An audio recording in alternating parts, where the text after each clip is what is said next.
Hello student, welcome to our YouTube channel. और आज की अपनी इंग्लिश ग्रामर की क्लास में हम सीखने वाले हैं सिंपल प्रेजेंट टेंस के बारे में। आज हम सीखेंगे कि सिंपल प्रेजेंट टेंस क्या होता है, सिंपल प्रेजेंट टेंस का स्ट्रक्चर क्या होता है, किन किन कंडीशंस में इसका प्रयोग होता है, सिंपल प्रेजेंट टेंस के रूल्स क्या हैं और हिंदी के सेंटेंस को इंग्लिश में कैसे बदला जाता है। तो आज के इस वीडियो में हम सीखने वाले हैं सिंपल प्रेजेंट टेंस के बारे में। लेकिन ये सारी चीजें आपको तभी समझ में आएंगी जब आपने टेंस से जुड़े हुए हमारे पिछले वीडियोस को अच्छी तरह देखा होगा। तो यदि आपने उन वीडियो को अच्छी तरह से नहीं देखा है तो आपको आज वीडियो को समझने में थोड़ा सा प्रॉब्लम हो सकती है। लेकिन यदि आप उन वीडियोस को देखना चाहते हैं तो उनकी लिंक मैंने डिस्क्रिप्शन बॉक्स में दे रखी, जहां जाकर आप उस वीडियोस को देख सकते हैं।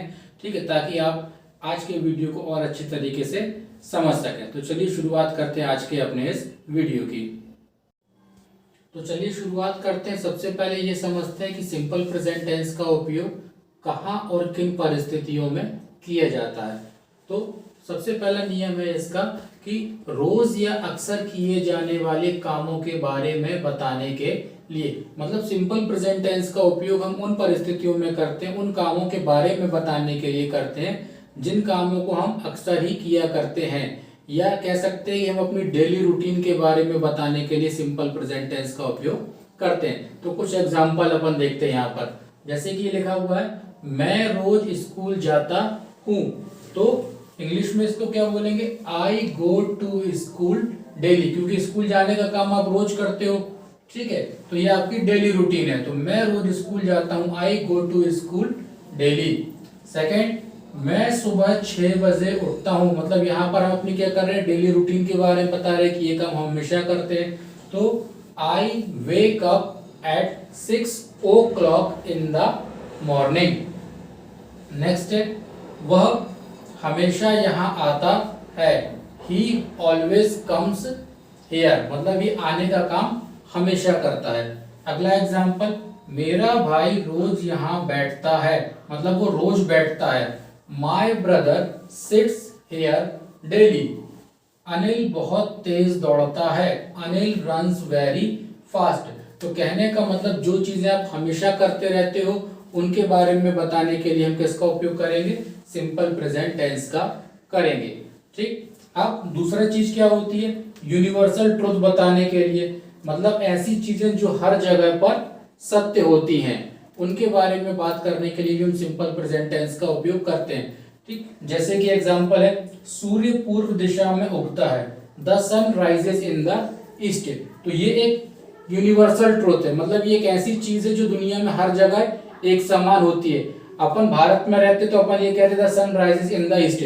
तो इसका मतलब दुनिया में सारे लोग यही बात बोलते हैं। यदि कोई व्यक्ति अमेरिका में रहता है तो वो ये नहीं बोल सकता कि सूर्य पश्चिम दिशा में उगता है, या फिर इस चीज को हम भूतकाल में भी नहीं बोल सकते कि सूर्य पहले के जमाने में पश्चिम दिशा में उगता था। नहीं, इस चीज को अपन हर समय हर बार एक ही जैसा बोलते हैं। इस घटना को अपन बदल नहीं सकते। तो ये एक यूनिवर्सल ट्रुथ है, सूर्य पूर्व दिशा में उगता है। The sun rises in the east. दूसरा एग्जांपल, तेल पानी पर तैरता है।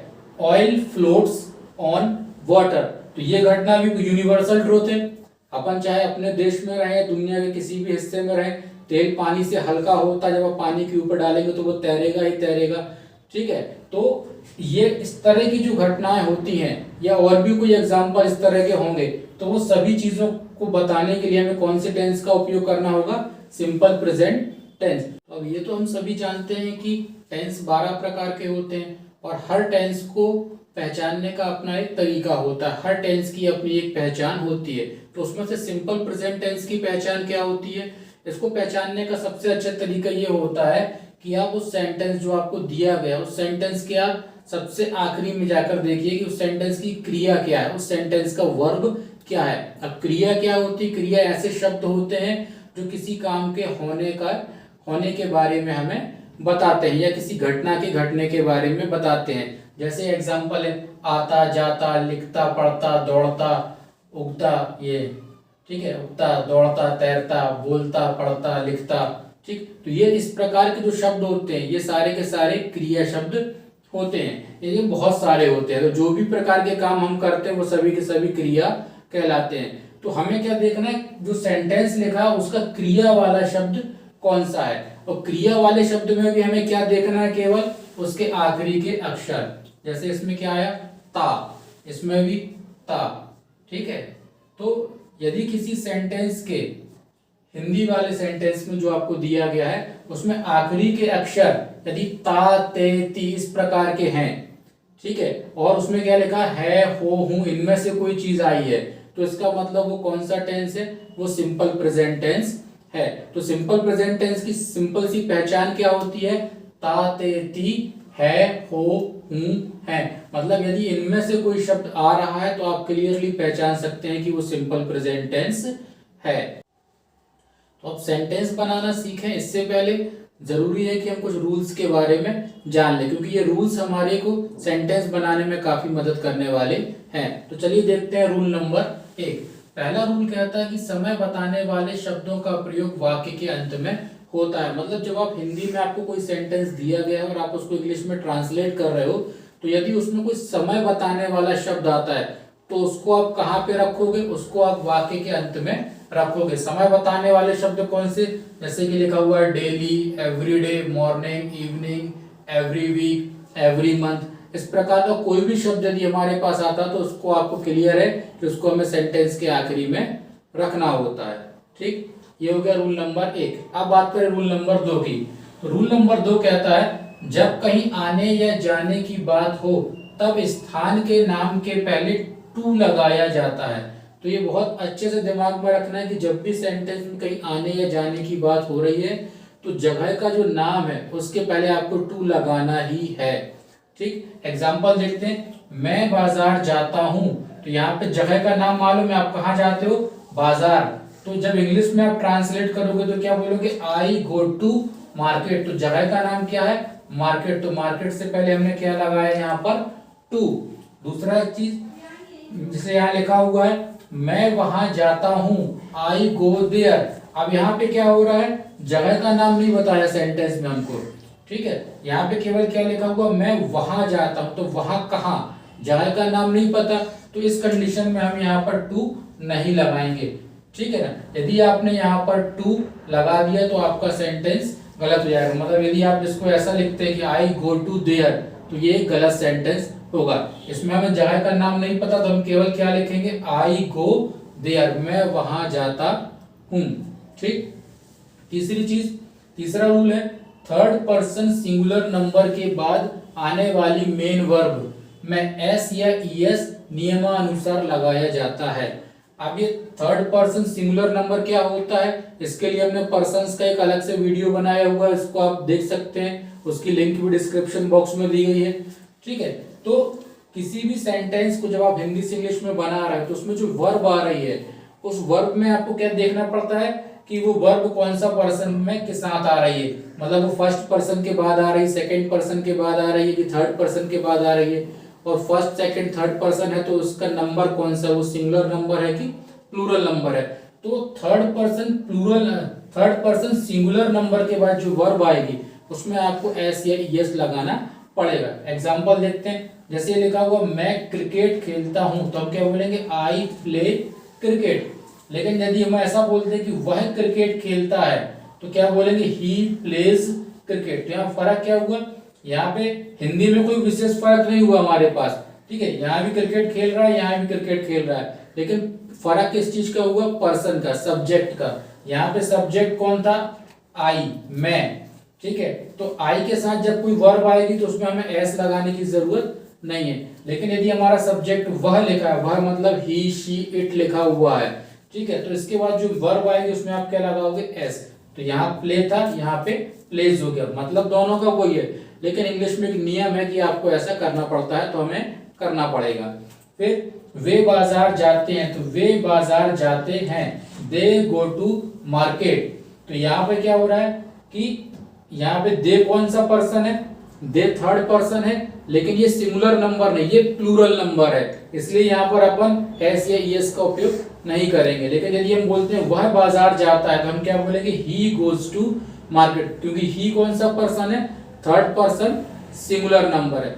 तो यही हमें ध्यान रखना होता है कि जब भी हमें थर्ड पर्सन सिंगुलर नंबर की बात हो रही हो तो उसके बाद जो मेन वर्ब आएगी उसमें आपको एस या ईएस लगाना पड़ता है।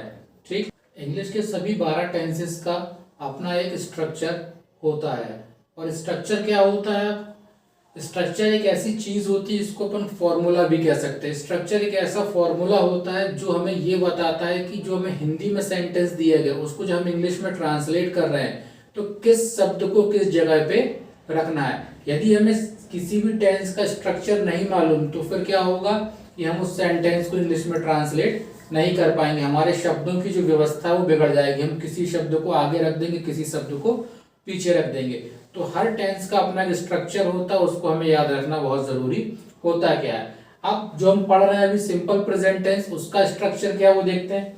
तो सिंपल प्रेजेंट टेंस का स्ट्रक्चर है सब्जेक्ट प्लस मेन वर्ब, और मेन वर्ब के ऊपर ये लिखा फर्स्ट, मतलब मेन वर्ब की फर्स्ट फॉर्म। हमको पता है कि क्रिया के 3 रूप होते हैं, first form, second form, third form. तो सिंपल प्रेजेंट टेंस में मेन वर्ब की फर्स्ट फॉर्म का उपयोग किया जाता है। फिर इसके बाद आती है प्रीपोजिशन। प्रीपोजिशन क्या होती है? ठीक है, ऐसे शब्द होते हैं प्रीपोजिशन जो दो चीजों के बीच में संबंध बताने का काम करते हैं। अब ये प्रीपोजिशन जो होती है हर सेंटेंस में नहीं होती, ठीक है, परंतु फिर भी अपन ने इसको यहाँ पे लिखा हुआ है। क्यों? क्योंकि यदि किसी सेंटेंस में प्रीपोजिशन होती है तो अक्सर हम कंफ्यूज हो जाते हैं कि अब सेंटेंस में जो प्रीपोजिशन आ गई तो प्रीपोजिशन वाले शब्द को कहाँ पर रखना चाहिए, सब्जेक्ट के बाद रख दें या ऑब्जेक्ट के बाद रखें, कहाँ रखना है क्लियर नहीं होता। तो यहाँ पर हमने उसकी जगह बता दी कि प्रीपोजिशन अब यदि सेंटेंस में आएगी तो कहाँ रखेंगे, मेन वर्ब के बाद। फिर इसके बाद क्या रखेंगे आप, ऑब्जेक्ट। वो ऑब्जेक्ट क्या होता है, सेंटेंस में से सब्जेक्ट, मेन वर्ब और प्रीपोजिशन को अलग करने के बाद जितनी भी चीजें बच जाएंगी उनको हम कहेंगे ऑब्जेक्ट। तो अब ये हो गया सिंपल प्रेजेंट टेंस का स्ट्रक्चर। अब यहाँ हमने कुछ एग्जांपल लिखे हुए हैं जिनको अभी हम इंग्लिश में ट्रांसलेट करेंगे इसी स्ट्रक्चर के हिसाब से। तो देखते हैं पहला एग्जांपल क्या है, मैं जाता हूं। तो सबसे पहले क्या देखें हम इसमें, देखो पहचान क्या है इसकी, ता। यहाँ पर ता आ गया, मतलब ये सिंपल प्रेजेंट टेंस की बात हो रही। जब सिंपल प्रेजेंट टेंस है तो ये वाला फॉर्मूला लगेगा हमको। ठीक, तो फॉर्मूले में सबसे पहले कौन आ रहा है, सब्जेक्ट। तो इस वाले सेंटेंस में सब्जेक्ट क्या है, मैं। ठीक है, तो मैं को इंग्लिश में क्या कहते हैं हम, आई। तो पहले हमने आई लिखा। अब सब्जेक्ट के बाद हमें क्या लगाना है, मेन वर्ब। तो मेन वर्ब क्या है इसमें, जाता। तो जाने को क्या बोलते हैं, गो। ठीक, अब और कोई चीज है क्या इसमें अलग से, नहीं है। यहाँ पर ये ध्यान रखना कि जो हूं है इस टाइप के शब्द आते हैं सिंपल प्रेजेंट टेंस में, इनके लिए कोई शब्द नहीं लगाया जाता। बहुत से लोग गलती कर देते हैं कि उनको लगता है कि हूं का मतलब इंग्लिश में एम होता है, तो वो क्या करते हैं यहाँ पर हूं के लिए भी एम लगा देते हैं इस तरीके से, आई एम गो। तो ये गलत है। ठीक है, यहाँ पर आपको हूं के लिए कोई शब्द इस्तेमाल नहीं करना है। तो मैं जाता हूं, तो मैं के लिए हो गया आई, और इसके बाद मेन वर्ब लगाना थी, तो मेन वर्ब क्या है, जाता। जाने के लिए आ गया गो। सेंटेंस खत्म, आई गो। दूसरा एग्जांपल देखते हैं, मैं बाजार जाता हूं।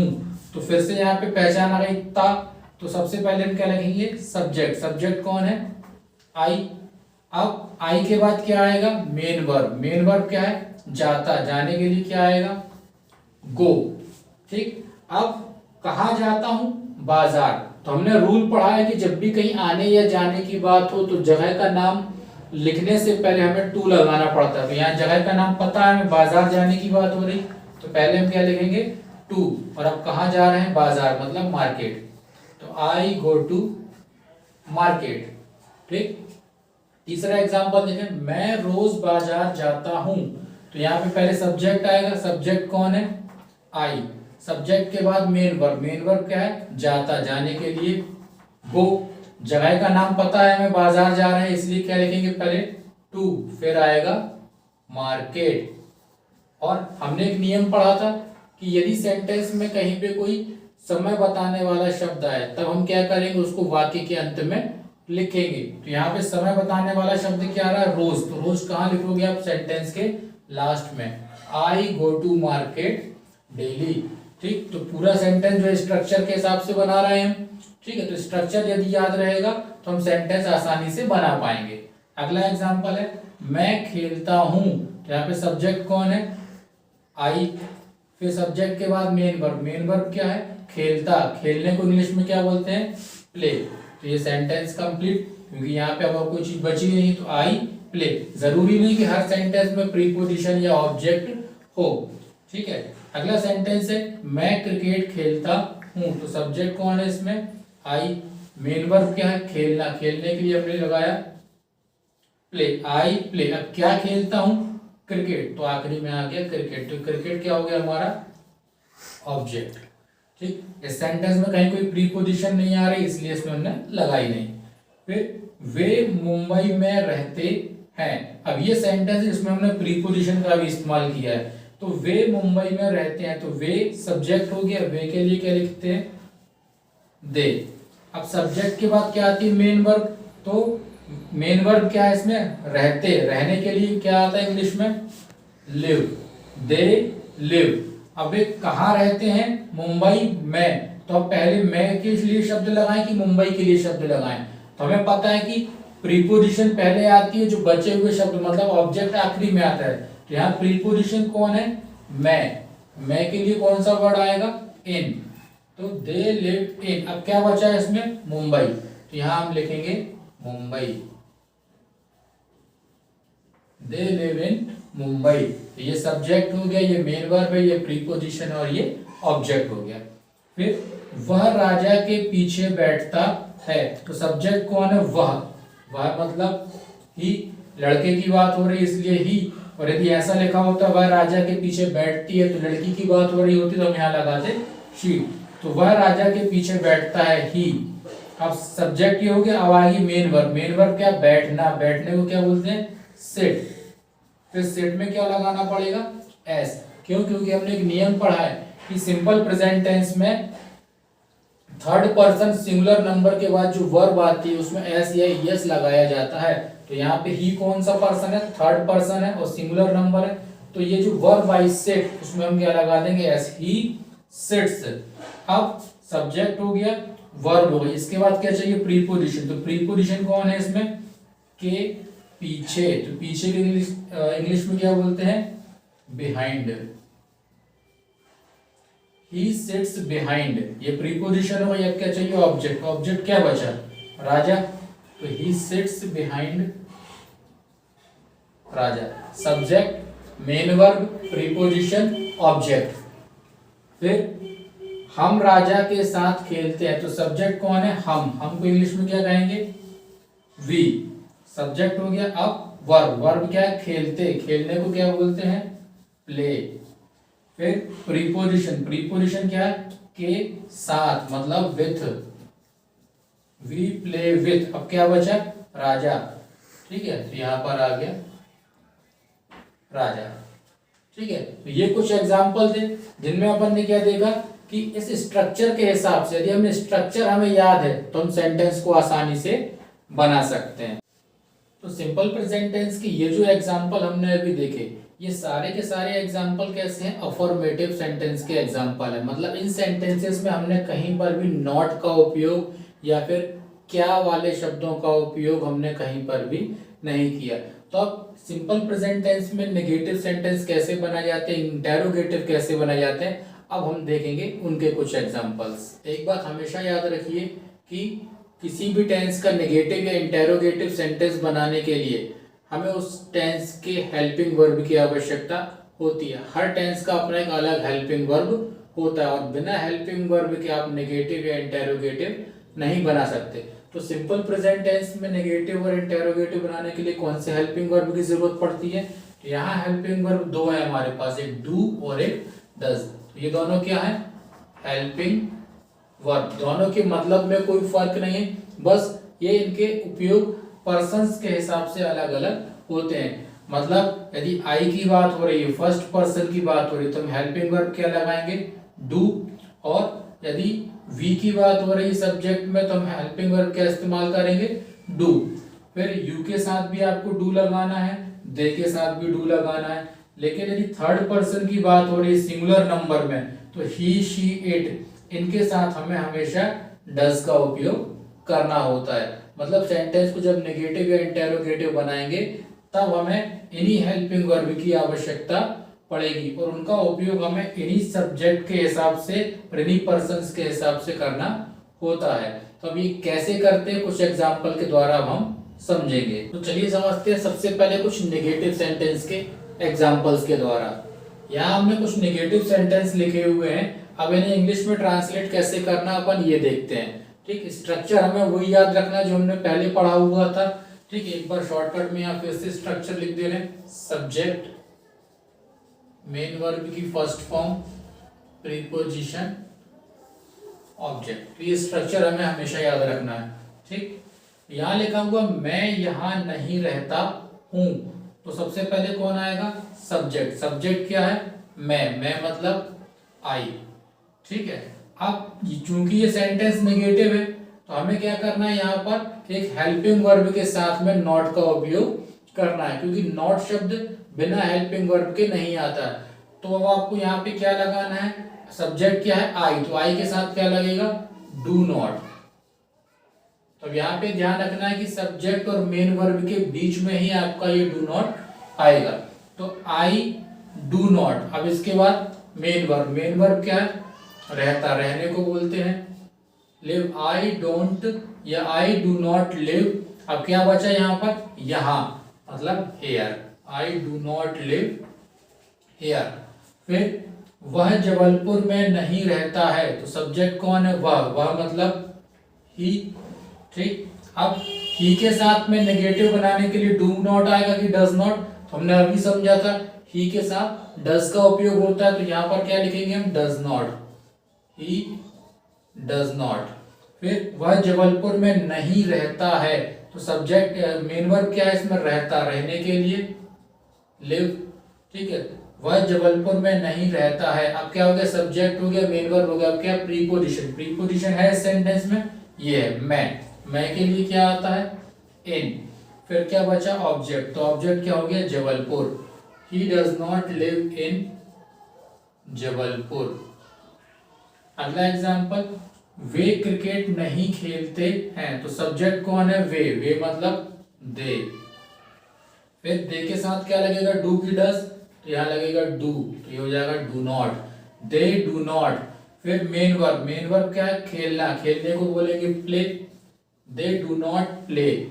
फिर क्या नहीं खेलते? Cricket. They do not play cricket. Way cricket नहीं खेलते, they do not play cricket. Do not को हम शॉर्ट फॉर्म में डोंट भी बोल सकते हैं इस टाइप से। तो डोंट लिखो या डू नॉट लिखो, एक ही बात होती है। रवि रोज स्कूल नहीं जाता है, तो सब्जेक्ट कौन है? रवि। फिर रवि कौन सा पर्सन है? फर्स्ट पर्सन, सेकंड पर्सन की थर्ड पर्सन? तो ध्यान रखिए जब भी किसी का नाम लिखा हो तो नाम हमेशा थर्ड पर्सन कहलाता है। तो रवि थर्ड पर्सन है यहाँ पर। ठीक है, तो यहाँ पर हेल्पिंग वर्ब क्या लगेगा? डू की डज, तो यहाँ हेल्पिंग वर्ब लगेगा डज। ठीक, रवि डज नॉट। फिर रवि डज नॉट। फिर मेन वर्ब क्या? जाता, जाने के लिए क्या आएगा? Go. Ravi does not go. जब कहीं जाने आने की बात हो तो हम क्या लगाते हैं? टू, यहाँ पे लगेगा टू। कहाँ नहीं जाता है? स्कूल।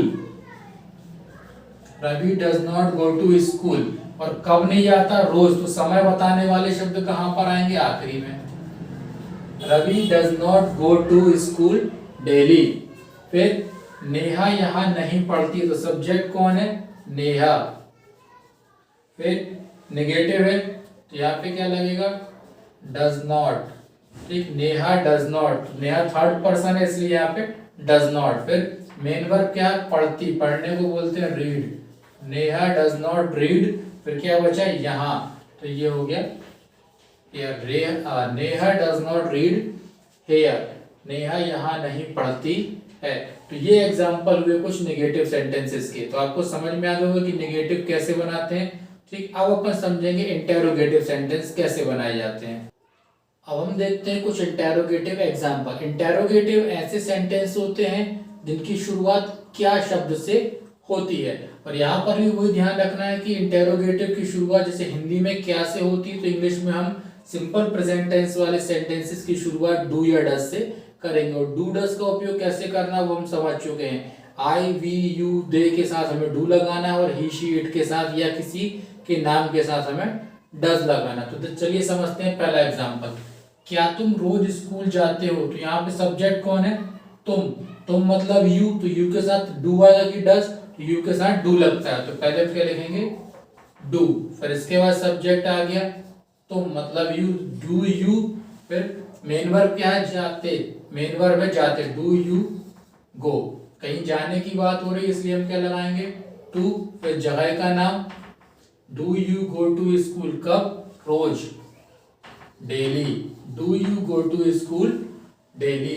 ठीक, बाकी सारी चीजें सेम रहेंगी, बस यही ध्यान रखना है कि डू या डज किस तरीके से लगाना, और डू या डज का उपयोग कहाँ करेंगे, सेंटेंस की शुरुआत में। फिर क्या वह यहाँ आता है, तो वह थर्ड पर्सन है, ही के साथ क्या लगता है डज, तो यहाँ पर क्या आएगा डज, डज ही सब्जेक्ट हो गया वह। फिर इसका मेन वर्ब क्या आता, आने के लिए क्या बोलेंगे कम, डज ही कम, और क्या बचा हेयर यहाँ। फिर क्या रवि यहाँ रहता है, तो क्या के लिए क्या आएगा यहाँ पर डज, क्यों, क्योंकि बात हो रही रवि की, और रवि कौन सा पर्सन है, थर्ड पर्सन है, तो यहाँ लिखेंगे हम डज रवि, रवि यहाँ रहता है, डज रवि लिव हेयर।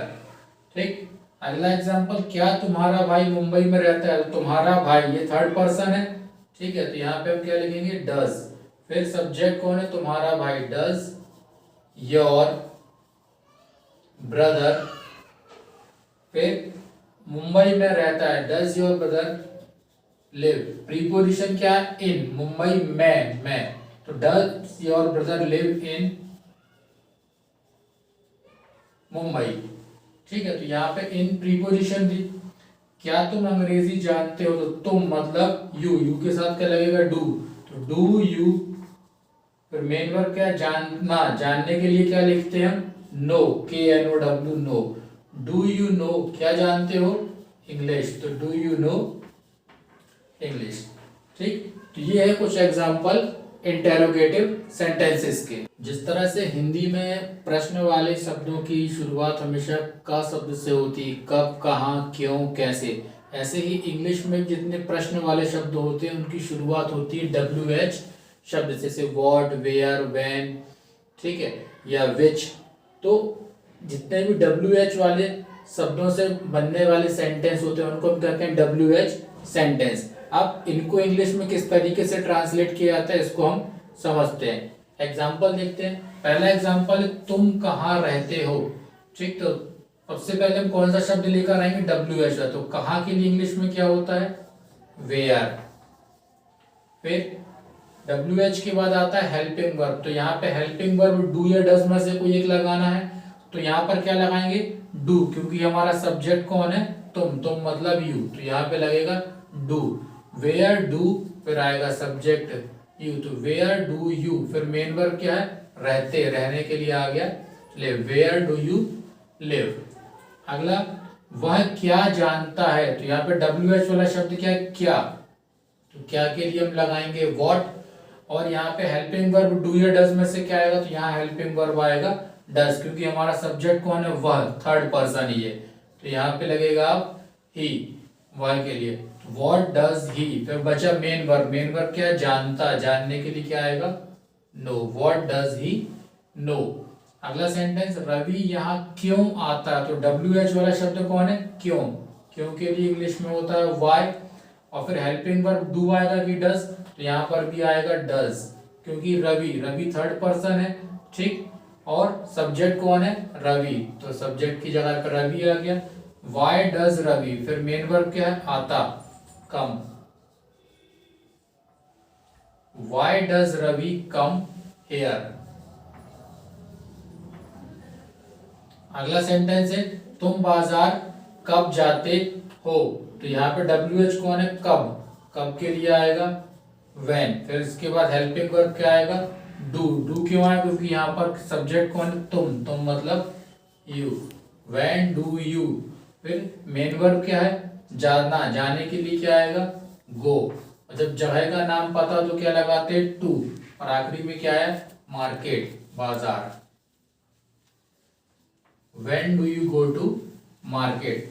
आखिरी एग्जांपल है, तुम्हारा भाई यहाँ कैसे आता, तो WH वाला शब्द कौन है कैसे, कैसे को बोलते हैं हाउ। और हेल्पिंग वर्ब कौन आएगा डू या डज, तो यहाँ पर आएगा डज, क्योंकि सब्जेक्ट कौन है, तुम्हारा भाई, ठीक है। तुम्हारा भाई कौन सा पर्सन कहलाएगा, थर्ड पर्सन, यहाँ पर आएगा डज। हाउ डज, सब्जेक्ट तुम्हारा भाई, हाउ डज योर